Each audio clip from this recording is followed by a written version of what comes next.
Welcome to 95 news. ప్రతిక్షణం ప్రజాక్షేమం కోసం bulletin ముందుగా హెడ్లైన్స్ చూద్దాం. విశాఖ ఉక్కు ఫ్యాక్టరీ ప్రైవేటీకరణ వెనుక భారీ కుట్ర ఉందని మంత్రి కేటీఆర్ ఆరోపణ. అదాని కోసమే ప్రైవేటీకరణ చేస్తున్నారని విమర్శ. రాష్ట్ర అభివృద్ధి అడ్డుకోవడానికి గవర్నర్లను బీజేపీ ఏజెంట్లలా కేంద్రం వాడుకుంటుందన్న మంత్రి జగదీష్ రెడ్డి. బిల్లుల ఆమోదం కోసం సుప్రీంని ఆశ్రయించాల్సి వస్తుందని ఆవేదన.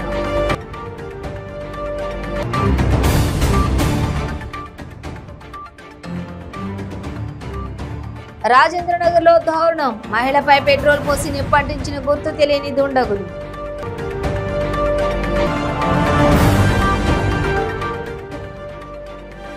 రాష్ట్ర ప్రగతిని గవర్నర్ తమిళసై అడ్డుకుంటున్నారన్న మంత్రి హరీష్ రావు.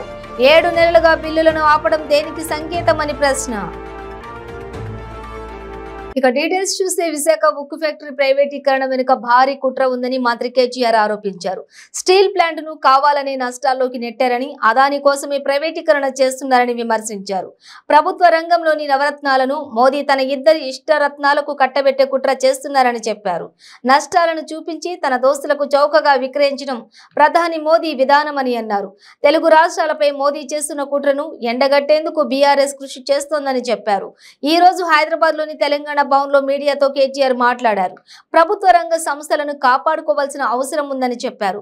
ప్రభుత్వ రంగ సంస్థలకు బీఆర్ఎస్ ప్రభుత్వం పెద్దపీట వేసింది. వాటిని ప్రోత్సహించాలనే లక్ష్యంతో BHEL కు నేరుగా అధిక ఆర్డర్లు ఇచ్చిన రాష్ట్రం తెలంగాణ అని చెప్పారు.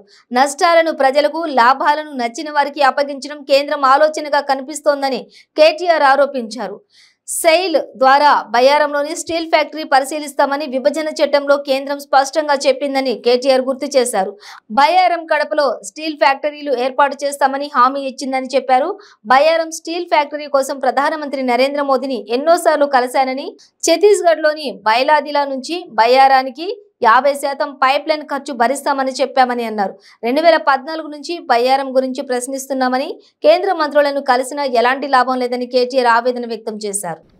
నియోజకవర్గ స్థాయి ప్రతినిధులతో మరి సమావేశాలు ఉంటాయి.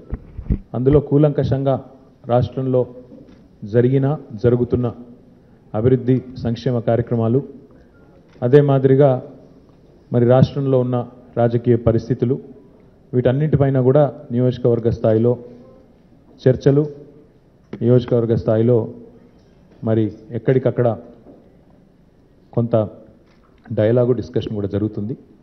కానీ ఆ రోజు తప్పకుండా జిల్లా పార్టీ ప్రెసిడెంట్లందరికీ, నియోజకవర్గాల ఇన్ఛార్జీలందరికీ కూడా విజ్ఞప్తి ఏమంటే, ఆ రోజు తప్పకుండా ప్రతి గ్రామంలో, అదేవిధంగా ప్రతి మున్సిపల్ వార్డులో, ప్రతి డివిజన్లో పార్టీ జెండా ఎగరవేసి తదనంతరం ఈ సమావేశానికి చేరుకొని ఈ సమావేశాన్ని నిర్వహించే బాధ్యత మొత్తం కూడా నియోజకవర్గ ఇన్ఛార్జీలదే అని చెప్పి కూడా మళ్ళొకసారి మీ ద్వారా వారికి తెలియజేస్తూ, తదనంతరం 27 తారీఖు నాడు పార్టీ ఆవిర్భావ దినోత్సవం నాడు భారత రాష్ట్ర సమితి కేంద్ర కార్యాలయమైన తెలంగాణ భవన్లో ఇక్కడే పార్టీ అధ్యక్షుల వారు కేసీఆర్ గారి నాయకత్వంలో ఒక జనరల్ బాడీ మీటింగ్ జరుగుతుంది.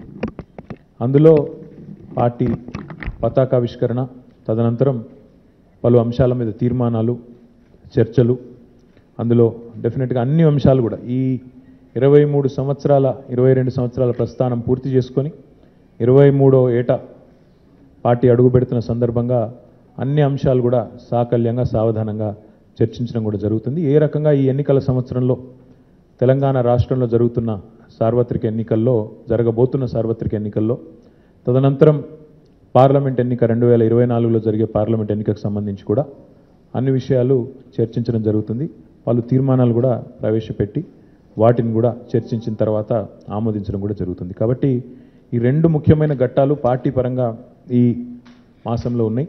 ఇప్పటికే ఆత్మీయ సమ్మేళనాలు చాలా చక్కగా రాష్ట్ర వ్యాప్తంగా కూడా జరుగుతూ ఉన్నాయి. నిజానికి ఆత్మీయ సమ్మేళనాలు బహిరంగ సభల స్థాయిలో కొన్ని నియోజకవర్గాల్లో అయితే బహిరంగ సభలు ఎట్లా జరుగుతాయో కొన్ని రాజకీయ పార్టీలు ఆ స్థాయిలో మా కార్యకర్తల సమావేశాలు, ఆత్మీయ సమ్మేళనాలు కూడా చాలా చక్కగా జరుగుతున్నాయి. వాటిని కూడా మే నెలాఖరు వరకు పొడిగించి చక్కగా ఆ కార్యకలాపాలు కూడా కంప్లీట్ చేసుకొని పార్టీ అన్ని రకాలుగా ఎన్నికలకు, పార్టీ అన్ని రకాల పోరాటాలకు కూడా సన్నద్ధంగా ఉండాలనే ఉద్దేశంతో ఎప్పటికప్పుడు కార్యకర్తలతో కూడా సంభాషణ నిరంతరం జరగాలన్న ఉద్దేశంతో ఏర్పాటు చేసిన ఆత్మీయ సమ్మేళనాలు కూడా చక్కగా జరుగుతున్నాయి. అక్కడక్కడ మా దృష్టికి వచ్చిన చిన్న చిన్న ఏమైనా ఇబ్బందులు ఉంటే వాటిని కూడా కరెక్ట్ చేసుకొని ముందుకు పోతామని చెప్పి తెలియజేస్తూ, ఈ అంశంతో పాటు మరొక ముఖ్యమైన అంశం కూడా నేను మీకు ఈరోజు మిత్రులతో మీ ద్వారా ప్రజలతో కూడా పంచుకుందామనే ఉద్దేశంతో ఈరోజు పత్రికా సమావేశం ఏర్పాటు చేయడం జరిగింది. రాష్ట్ర అభివృద్ధి అడ్డుకోవడానికి గవర్నర్లను బీజేపీ ఏజెంట్లలా కేంద్రం వాడుకుంటుందని మంత్రి జగదీష్ రెడ్డి అన్నారు. కేంద్రంలోని మోడీ కార్యక్రమాలను రాష్ట్రపతి అడ్డుకోనప్పుడు రాష్ట్రాలలో గవర్నర్లు అడ్డుకోవడం ఎందుకని నిర్ణీత వ్యవధిలో బిల్లుల ఆమోదం కోసం సుప్రీంని ఆశ్రయించాల్సి వస్తుందని ఆయన అన్నారు. ప్రభుత్వ కార్యక్రమాలను అడ్డుకోవడం గవర్నర్ పని కాదని ఆయన అన్నారు. జేసీ ప్రభుత్వాల కంటే మెరుగ్గా పనిచేస్తున్న ఇతర పార్టీల ప్రభుత్వాల అభివృద్ధిని కేంద్రం అడ్డుకుంటుందన్నారు. తెలంగాణ మోడల్ అభివృద్ధి దేశమంతా అడుగుతున్నారని ఆకస్తో దుర్మార్గంగా వ్యవహరిస్తున్నారని మండిపడ్డారు. అడ్డుకోవడం అనేది గవర్నర్ల యొక్క బాధ్యత కాదు, విధి కాదు, గవర్నర్లకు అధికారం లేదు. ఎక్కడైనా రాజ్యాంగ మూల సూత్రాలకి వ్యతిరేకంగా ఉన్నదని అనిపిస్తే అది రాష్ట్రాలు చేసినవైనా కేంద్రం చేసిన చట్టాలైనా కేవలం సుప్రీంకోర్టు ధర్మాసనం మాత్రమే వాటిని ఆపమని చెప్పే శక్తి ఉంది వాళ్ళ రాజ్యాంగం నిబంధనల ప్రకారం. కానీ దురదృష్టవశాత్తు తమకంటే బాగా పనిచేస్తున్న ప్రభుత్వాలు, ఇది బీజేపీ కేంద్రంలో ఉన్న మోడీ నాయకత్వంలో ఉన్న ప్రభుత్వం కంటే, ఇతర రాష్ట్రాల్లో బీజేపీ పాలిత రాష్ట్రాల్లో జరుగుతున్న అభివృద్ధి కంటే, ఇతర పార్టీల నాయకత్వంలో ఉన్న ప్రభుత్వాల్లో జరుగుతున్న అభివృద్ధిని అడ్డుకోవాలని, వాళ్ళు చేసే అభివృద్ధి మా రాష్ట్రాలలో ప్రజలు డిమాండ్ చేస్తున్నారు. కేసీఆర్ చేస్తున్న అభివృద్ధిని చూసి పక్క రాష్ట్రాలలో తిరుగుబాట్లు వస్తున్నాయి. కేసీఆర్ గారు తీసుకొచ్చిన సంక్షేమ పథకాలు మా రాష్ట్రాల్లో కావాలని చెప్పి బీజేపీ పాలిత రాష్ట్రాల్లో కూడా ప్రజలు డిమాండ్ చేస్తున్నారు. కేసీఆర్ గారు మా రాష్ట్రాలకు కావాలని చెప్పి అక్కడి ప్రజలు కూడా ఎదురు చూస్తున్నారు. ఇటువంటి పరిస్థితులలో కేసీఆర్ గారి పనిని ఆపాలి, తెలంగాణ రాష్ట్ర అభివృద్ధిని అడ్డుకోవాలన్న ఒక దుర్మార్గమైన ఆలోచనతో కేంద్ర ప్రభుత్వం ఆడుతున్న నాటకంలో భాగంగానే ఇవాళ ఆయా రాష్ట్రాల్లో గవర్నర్లు కూడా అక్కడ స్థానిక ప్రభుత్వాల అభివృద్ధి కార్యక్రమాలకు అడ్డుతగులుతున్నారు. వాళ్ళు చేసే చట్టాలకు అనుమతులు ఇవ్వకుండా ఇబ్బంది పెడుతున్నారు. ఇవాళ తెలంగాణలో కూడా గదే పరిస్థితి కొనసాగుతుంది. నిన్న కాక మొన్న శాసనసభలో నా రాష్ట్రం ఇంత గొప్పగా పనిచేస్తుంది అని చెప్పి స్వయంగా చెప్పిన గవర్నర్ గారు ఇవాళ వారు మాట్లాడింది, వారి మాటల్లో చెప్పిన అభివృద్ధి చేతల్లోకి రాకుండా అడ్డుకుంటున్నారు. గవర్నర్ గారు చేసిన పని శాసనసభలో వారి ఉపన్యాసం ఒక తీరుగా ఉంది, వారు రాజ్భవన్లో చేస్తున్న పని ఇంకొక విధంగా ఉంది. అది ఈ రాష్ట్రానికి నష్టం చేకూర్చే పద్ధతిలో ఉంది. వాస్తవానికి భారత ప్రజాస్వామ్య వ్యవస్థకి ఇది మంచిది కాదు. ప్రపంచమంతా ఇవాళ భారతదేశ ప్రజాస్వామ్య వ్యవస్థ వైపు, భారతదేశ పార్లమెంటరీ వ్యవస్థ వైపు చూస్తూ ఉన్నాయి. ఇంత చక్కటి ఏర్పాటుతో ఉన్న ఈ దేశ రాజ్యాంగ మూల సూత్రాలకే తూట్లు పొడిచే విధంగా ఇవాళ బీజేపీ కేంద్ర ప్రభుత్వం కావచ్చు, వారి ద్వారా నియమితులైన రాష్ట్రాల గవర్నర్లు కావచ్చు చేస్తున్న చర్యలు ఈ దేశ అభివృద్ధికి రాజేంద్రనగర్ లో దారుణం జరిగింది. అత్తాపూర్ పిల్లర్ నెంబర్ 133 వద్ద మహిళను గుర్తు తెలియని దుండగులు తగలబెట్టారు. మహిళ ఒంటిపై పెట్రోల్ పోసి నిప్పు పెట్టారు. 50% కాలిన గాయాలతో మహిళ రోడ్డుపై పడిపోయింది. స్థానికులు ఇచ్చిన సమాచారం మేరకు సంఘటన ప్రదేశానికి చేరుకున్న రాజేంద్రనగర్ పోలీసులు బాధితురాలిని ఆసుపత్రికి తరలించి కేసు నమోదు చేసి దర్యాప్తు చేపట్టారు. తన భర్తే తగలబెట్టాడని బాధితురాలు చెబుతోంది. భర్త తగలబెట్టాడా లేక తానే తగలబెట్టుకుందా అనే కోణంలో పోలీసులు దర్యాప్తు చేస్తున్నారు. కాగా బాధితురాలు అత్తాపూర్లో సాయిబాబా దేవాలయం దగ్గర యాచకురాలి శివానిగా పోలీసులు గుర్తించారు. ఆమెకు మానసిక పరిస్థితి సరిగా లేదని, ఒక పాప కూడా ఉందని, భర్తకు దూరంగా ఉంటుందని పోలీసులు కనుగొన్నారు. అయితే శివానిని తగలబెట్టింది ఎవరన్న కోణంలో పోలీసులు దర్యాప్తు చేస్తున్నారు. తన భర్తే తనపై పెట్రోల్ పోసి తగలబెట్టాడని బాధితురాలు చెబుతోంది. ప్రస్తుతం ఆమె ఉస్మానియా ఆసుపత్రిలో చికిత్స పొందుతోంది.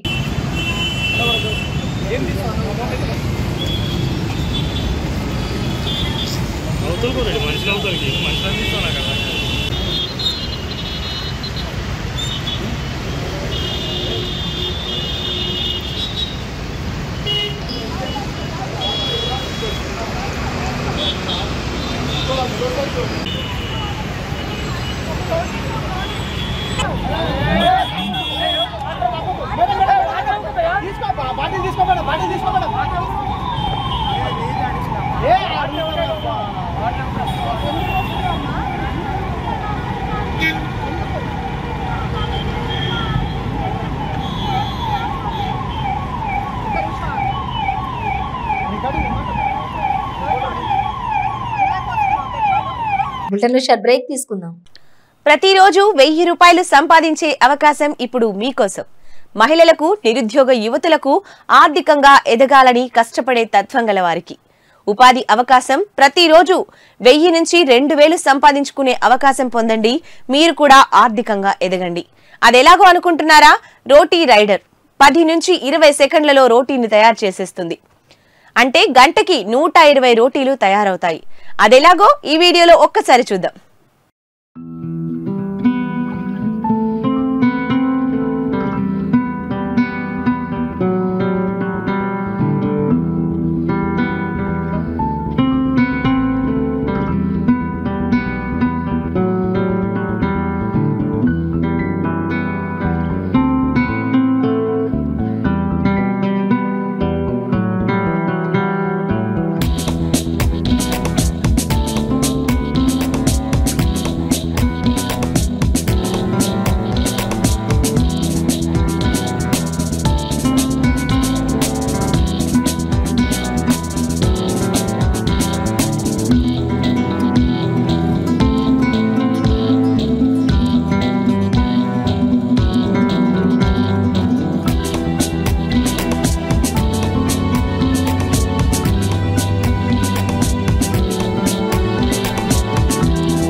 Welcome back to 95 news. అసెంబ్లీలో తీర్మానించిన బిల్లులను ఆమోదించకుండా రాష్ట్ర ప్రగతిని గవర్నర్ తమిళసై అడ్డుకుంటున్నారని మంత్రి హరీష్ రావు విమర్శించారు. కోర్టులను ఆశ్రయించిన తర్వాత గానీ తాము పంపిన బిల్లులను ఆమోదించలేదని మండిపడ్డారు. సిద్దిపేట జిల్లా మంగోల్లో మల్లన్న సాగర్ రిజర్వాయర్ కు అనుసంధానంగా నిర్మించిన వాటర్ ట్రీట్మెంట్ ప్లాంట్ ను మంత్రి ఎర్రబెల్లితో కలిసి ఆయన ప్రారంభించారు. అనంతరం మాట్లాడుతూ 7 నెలలుగా బిల్లులను ఆపడం దేనికి సంకేతమని ప్రశ్నించారు. సుప్రీంకోర్టులో కేసు వేస్తే 3 బిల్లులు పాస్ చేశారని చెప్పారు. ఫారెస్ట్ వర్సిటీ ఏర్పాటు బిల్లుతో పాటు కామన్ రిక్రూట్మెంట్ బోర్డు బిల్లును 7 నెలలుగా ఆపి ఇప్పుడు రాష్ట్రపతి పరిశీలనకు పంపడంలో ఆంతర్యమేంటని నిలదీశారు.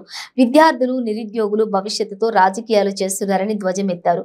గవర్నర్ చర్యలను తెలంగాణ సమాజం క్షమించదని, ఇప్పటికైనా అభివృద్ధికి గొడ్డలిపెట్టేలా మారవద్దని సూచించారు. కేంద్రంలోని బీజేపీ ప్రభుత్వం స్వతంత్ర ప్రతిపత్తి కలిగిన సంస్థలను కలుషితం చేస్తోందని, సరైన సమయంలో రాష్ట్ర ప్రజలు తగిన గుణపాఠం చెబుతారని హెచ్చరించారు. ఈ కామన్ రిక్రూట్మెంట్ బోర్డు బీహార్ రాష్ట్రంలో 1961 సంవత్సరం నుంచి ఉన్నది. అన్ని యూనివర్సిటీలకు కామన్ రిక్రూట్మెంట్ బోర్డు నియామకాలు చేయడానికి బీహార్లో 1961 సంవత్సరం నుంచి అమల్లో ఉన్నది. బీహార్లో ఉన్నది, జార్ఖండ్లో ఉన్నది, ఒరిస్సా రాష్ట్రంలో ఉన్నది, ఉత్తరప్రదేశ్లో కూడా కామన్ ఎగ్జామినేషన్ సిస్టమే ఉన్నది. మరి ఇన్ని రాష్ట్రాల్లో ఉండగా లేని తెలంగాణలో పెట్టుకుంటే మీకు వచ్చిన ఇబ్బంది ఏంటి అంటే, మీకు ఒక అన్రెస్ట్ కావాలి. పిల్లలకు చదువు చెప్పడానికి సార్లు ఉండద్దు, పిల్లలంతా ఆగమాగం ఉండాలి, దాంట్లో మీరు రాజకీయం చేయాలి, దాంట్లోకి వెళ్ళి మీరు లబ్ధి పొందాలి. ఇదే కదా మీ రాజకీయం. పిల్లల భవిష్యత్తు కంటే మీకు మీ రాజకీయం ముఖ్యం. పిల్లల చదువుల కంటే, పిల్లలకు ఉద్యోగాలు రావడం కంటే మీకు రాజకీయాలు ముఖ్యం తప్ప ఈ పిల్లలంటే మీకు పట్టదు, ఈ రాష్ట్ర భవిష్యత్తు మీకు పట్టదని ఇంతకంటే సాక్ష్యం ఏం కావాలని కోరుతా ఉన్నా. ఇది నిజంగా చాలా బాధాకరం. చాలా బాధతో నేను మాట్లాడుతా ఉన్నా. గవర్నర్ గారు సుప్రీంకోర్టు మెట్లెక్కితే హడావిడిగా 3 పాస్ చేసుడు, 3 పెండింగ్ లో పెట్టుడు, 2 రిజెక్ట్ చేసుడు, 2 రాష్ట్రపతికి పంపుడు. ఇది ఎక్కడి న్యాయం అని నేను అడుగుతా ఉన్నాను. ఇది సబబా అని నేను అడుగుతా ఉన్నా. ఇది రాష్ట్ర ప్రయోజనాల్ని కాపాడడమా, రాష్ట్ర ప్రయోజనాల్ని మంటగల్పడమా అని నేను అడుగుతా ఉన్నాను. ఇది నిజంగా రాష్ట్ర ప్రయోజనాలు మంటగలుస్తున్నాయి. పిల్లలకు నష్టం జరుగుతూ ఉంది, పిల్లలకు అన్యాయం జరుగుతూ ఉంది. చాలా బాధతో నేను మాట్లాడుతా ఉన్నా. గవర్నర్ గారు సుప్రీంకోర్టు మెట్లెక్కితే హడావిడిగా 3 పాస్ చేసుడు, 3 పెండింగ్ లో పెట్టుడు, 2 రిజెక్ట్ చేసుడు, ఓ 2 రాష్ట్రపతికి పంపుడు. ఇది ఎక్కడి న్యాయం అని నేను అడుగుతా ఉన్నా. ఇది సబబా అని నేను అడుగుతా ఉన్నా. ఇది రాష్ట్ర ప్రయోజనాల్ని కాపాడడమా, రాష్ట్ర ప్రయోజనాల్ని మంటగల్పడమా అని నేను అడుగుతా ఉన్నా. ఇది నిజంగా రాష్ట్ర ప్రయోజనాలు మంటగలుస్తున్నాయి. పిల్లలకు నష్టం జరుగుతూ ఉంది, పిల్లలకు అన్యాయం జరుగుతూ ఉంది. ఒక ఫారెస్ట్ యూనివర్సిటీ వస్తే కొన్ని వందల మంది పిల్లలు చదువుకోవడానికి అవకాశం వస్తుండే, దేశానికి ఉపయోగపడేటువంటి అద్భుతమైనటువంటి స్కాలర్స్ అందించే అవకాశం ఉంటుండే. కానీ ఈ రకంగా చేయడం అనేది ఇలా ఇది రాష్ట్ర ప్రయోజనాలకు గొడ్డలి పెట్టలాంటిది. రాష్ట్ర ప్రయోజనాన్ని మీరు దెబ్బతీసేటువంటి ఇలాంటి చర్యలను తెలంగాణ సమాజం తట్టుకోలేకపోతుంది, జీర్ణించుకోలేకపోతుంది. తెలంగాణ సమాజం కూడా అర్థం చేసుకుంటుంది. దీని వెనుక ఉండే బీజేపీ కుట్రలను, బీజేపీ ప్రభుత్వం యొక్క ఈ రాష్ట్ర వ్యతిరేక చర్యలను ఇవాళ యావత్ తెలంగాణ సమాజం, తెలంగాణ యువత, తెలంగాణ మేధావులు కూడా ఇవాళ దీనంతా కూడా గమనిస్తా ఉన్నారు. రాష్ట్రాలకు సాయం చేయండి, కానీ మోకాలు పెట్టుడేందండి, కాలడ్డం పెట్టుడేందండి. రాష్ట్ర ప్రగతికి మీరు కాలడ్డం పెట్టే ప్రయత్నం చేస్తా ఉన్నారు. సాయం చేయడం మాట దేవుడెరుగు, కానీ జరుగుతున్న పనులకు కాలడ్డం పెట్టి ఆపే ప్రయత్నం ఇది కుట్ర. నిజానికి ఇవాళ తెలంగాణ ప్రభుత్వం ఎంత అద్భుతమైన పనులు. మిషన్ భగీరథ రూపాయి. భూ కబ్జాకు సంబంధించి 5 మంది ముద్దాయిలను అరెస్ట్ చేయడం జరిగిందని అన్నమయ్య జిల్లా మదనపల్లి డీఎస్పీ కేశప్ప తెలిపారు. మదనపల్లి రూరల్ పోలీస్ స్టేషన్ నందు ఆయన విలేకరుల సమావేశాన్ని నిర్వహించారు. ఈ సమావేశంలో సిఐలు శివాంజనేయులు, సత్యనారాయణ, ఎస్ఐ రామ్మోహన్ ఉన్నారు. ఈ సందర్భంగా డీఎస్పీ మాట్లాడుతూ తంబళ్లపల్లి నియోజకవర్గం కండ్లమడుగు క్రాస్ వద్ద భూ కబ్జాకు పాల్పడిన దౌర్జన్యానికి పాల్పడిన 5 మందిని అరెస్టు చేయడం జరిగిందని అన్నారు. ఇక తంబళ్లపల్లి నియోజకవర్గంలోని ఎవరైనా భూ కబ్జాలకు పాల్పడితే క్రిమినల్ కేసులు నమోదు చేసి కఠిన చర్యలు తీసుకుంటామని హెచ్చరించారు.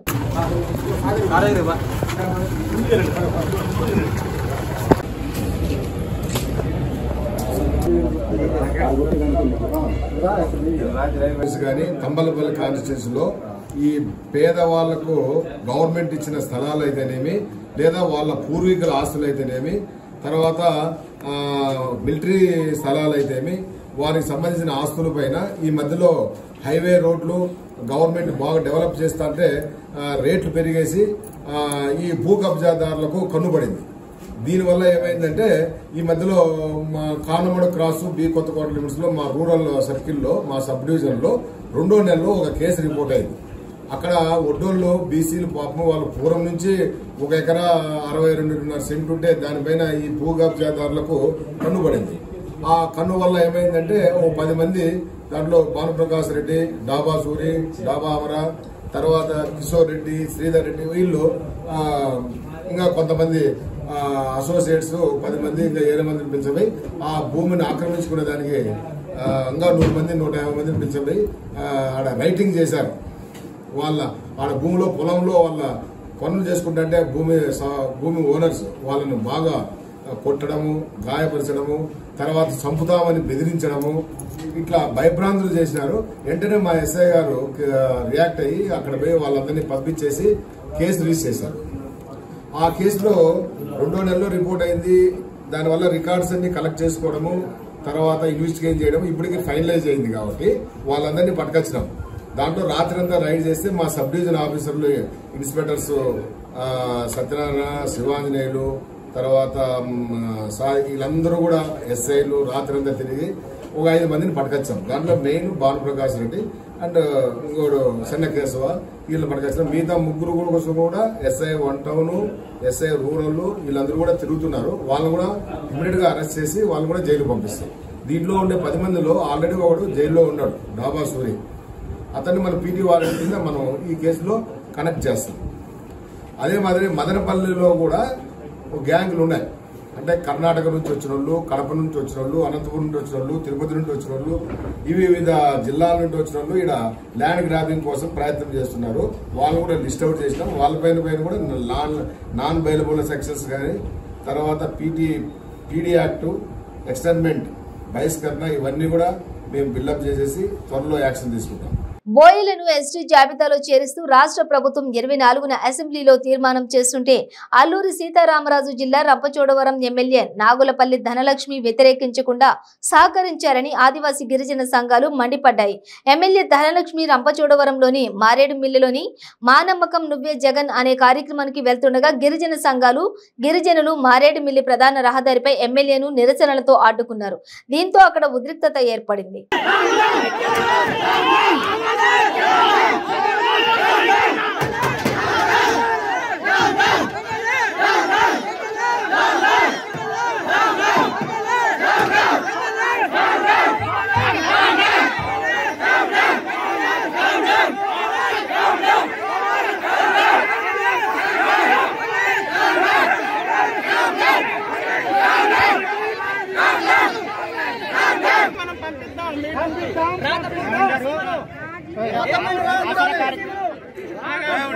మేడం గారు మీరు ఆశా కార్యక్రమానికి వచ్చారు. ఇప్పుడు సీఏ గారు ఏంటంటే మాకు మీరు శాంతియుతంగా చేయండి అన్నారు. మేము ఏంటంటే మీరు ఎవరిని మీ వాళ్ళని కూడా రెచ్చగొట్టే మాటలు లాంటి మాట్లాడొద్దు. మీరు రెచ్చగొట్టే మాట్లాడాలంటే మీ వాళ్ళ తరపు నుంచి మాట్లాడొద్దు.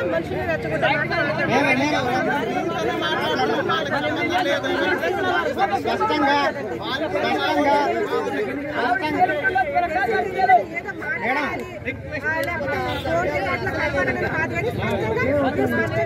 స్పష్టత ఉన్న మాటలు మాట్లాడండి. మీరు హడావిడి చేసేసి స్క్రీన్ లో కనిపించాలి.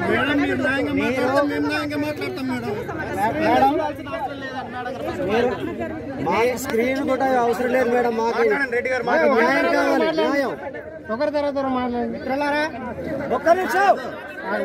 అవ్వాల్సిన గొడవకి మధ్యలో వచ్చి తల దూర్చాడు ఎవరు అన్నాడు. మేడం మేము అడిగేది స్పష్టంగా ఏంటంటే వీళ్ళు అంతా గందరగోళ పరిస్థితులు ఉన్నారు కాబట్టి మేము చెప్తాం. ఒకటి మీరు స్పష్టంగా చెప్పాల్సింది ఏంటంటే వీళ్ళంతా వచ్చింది మేమంతా వచ్చింది. మరి ఆదివాసీ ఎమ్మెల్యేలు గిరిజన సలహా మండలి ఇవన్నీ ఉన్నాయి కదా. ఇవన్నీ ఉన్నప్పటికీ గిరిజన సలహా మండలిలో చర్చ జరిగిందా? అసలు ఉందా? ఎమ్మెల్యే ముందు కనబడుతున్నా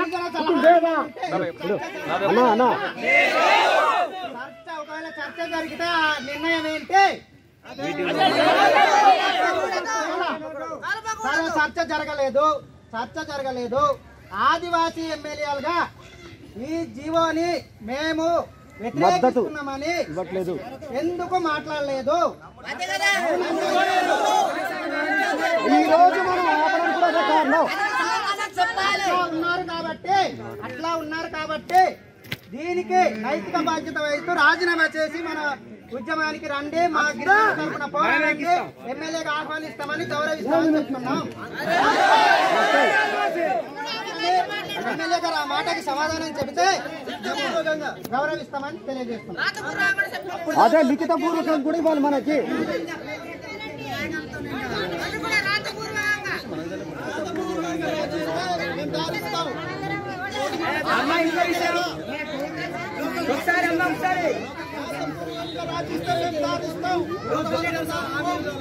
అంటున్నారు. ఒకసారి 1976లో లంబాడీలని ఎస్టీల్లో చేశారండి. ఇప్పుడు తెలంగాణలో గొడవలు జరుగుతున్నాయి. మాకు లంబాడీ వల్ల రిజర్వేషన్ పోయిందని. మరి ఆ 1976లో లంబాడీలో రిజర్వేషన్ లో చేరుస్తూ చేసినప్పుడు ఇప్పుడు లంబాడీలు ఎస్టీలా కాదా?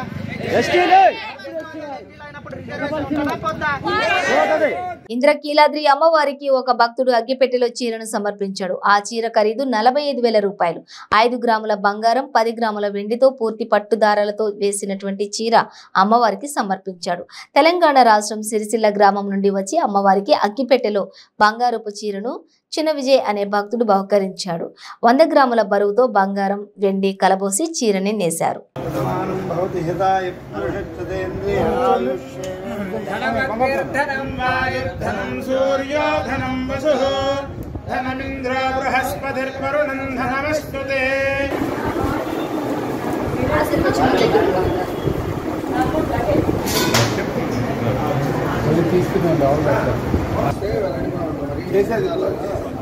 ఇలా ఒళ్ళో పెట్టుకోండి.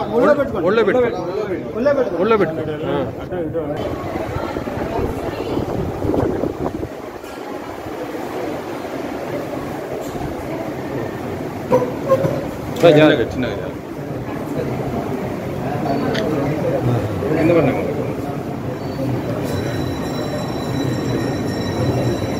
సీఎం వైఎస్ జగన్మోహన్ రెడ్డి సంక్షేమ పథకాల ద్వారా భవిష్యత్ తరాలకు భరోసా ఇస్తున్నారని, అన్ని వర్గాల సంక్షేమం కోసం కృషి చేస్తున్నారని ఉమ్మడి Visakha YSRCP regional coordinator YV Subba Reddy తెలిపారు.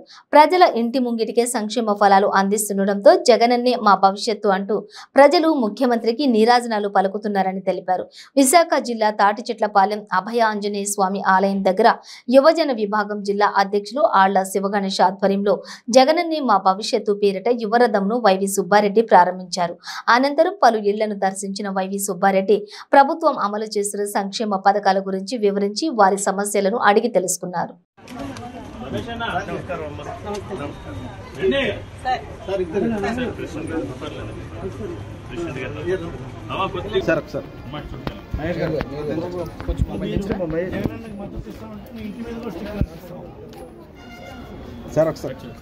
మహేష్ కొద్ది దించమ్మా ఫోను ఫోన్ తీయనన్నా. ఓకే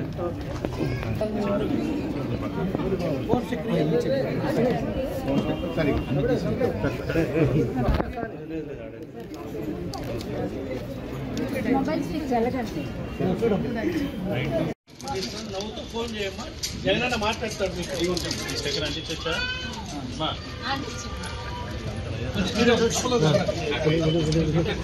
ఆయన చెయ్యమని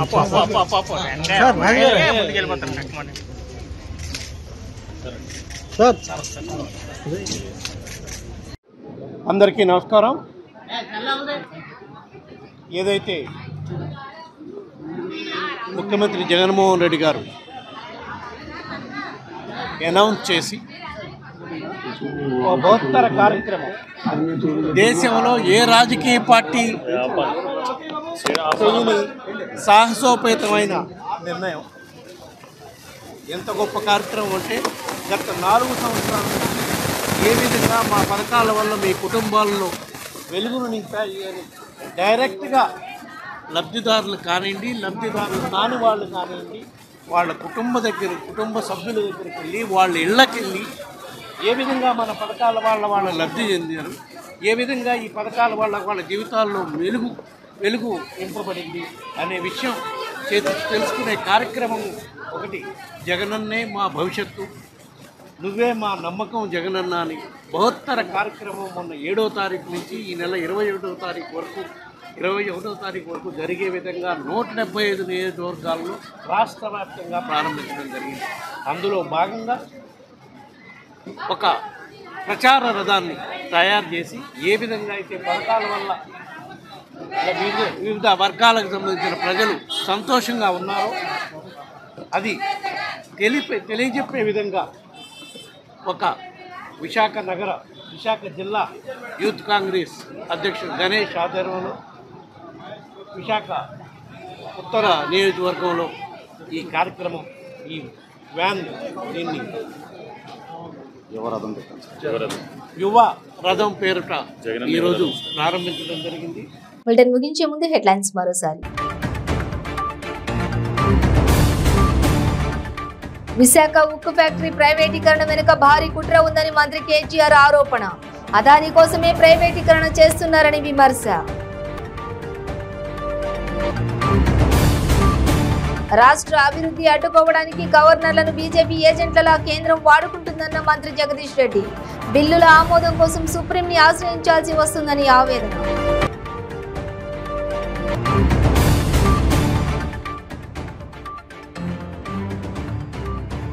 రాజేంద్రనగర్లో దారుణం, మహిళపై పెట్రోల్ పోసి నిప్పంటించిన గుర్తు తెలియని దుండగులు.